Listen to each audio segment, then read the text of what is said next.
2006 жылы мен Алаш баспасының директор отырған кезінде бір азаматтар келді, осы жерде маған айтты, мына кітаптың қолжазбасын алып келді, жария зікірдің дәлелі.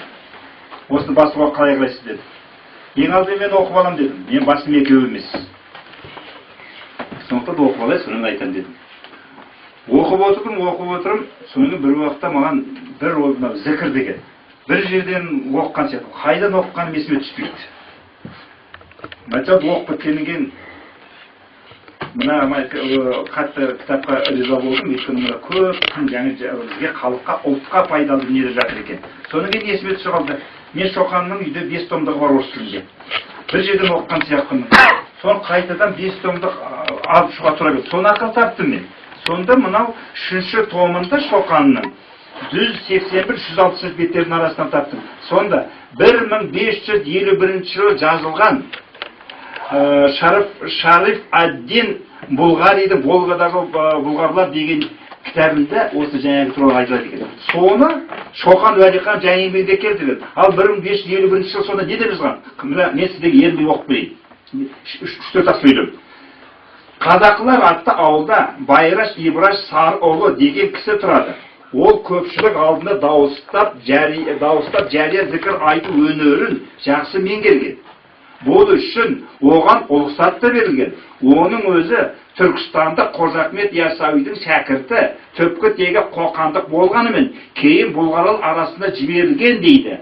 Бұл 1551 жыл жазылған, 1853 жыл қазанда басылған дүние. Бұл аспаннан келген емес жария зікір деген. Қысқасы, мен бұны зікір жөнінде бір апта зерттедім жеке басыма. Содан кейін мен айттым, алып келіңіздер, мен басам дейді. Ал сөзін басында мына кісі жазды, жаңағы Шоқаннан кейін мына баспадан дегенді мына мен жаздым. Өйткені халыққа не керек болатын болса, қазаққа не керек болса, ұлтқа не керек болатын болса, бізге ол жат дүние емес. Енді әртүрлі пікір айтылып жатады.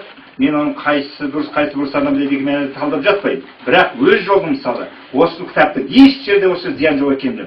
Мысалы мен бір ғат түйгенім.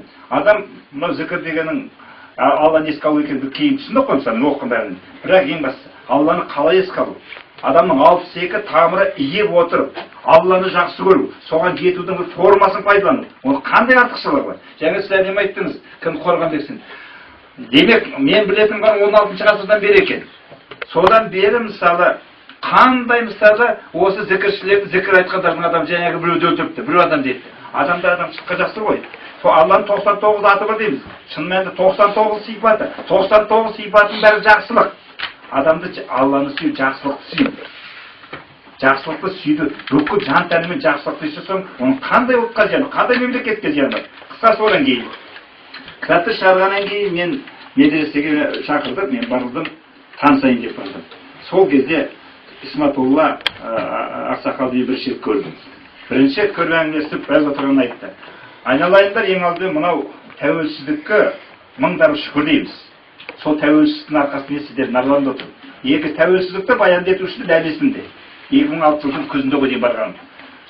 Тәуелсіздікті баянды етуші ең алдыменен мына патшаңызды сыйлай беріңіздер, елбасын сыйлаңыздар. Ол Алланың жердегі өкілі деп отыр. Шындығына келген кезде біз өзі кейде журналистерді мына қоғамға жазушылар кейде апай есебін жүрсің, адамны ойланып сөйлеуге, ойланып бірдеме айтуға, ойланып жазуға сол кісінде әсер болады екен. Әсер болды маған. Сондықтан да мен осы кісінің қазіргі 9 ай бойы анау жақта сарғайып жатуын мен өз басым түсіндім. Бұл ешбір адам ерсіздікке де басқа ештеңеге келмейтін сияқты деп ойлаймыз. Мен әңгімем осы.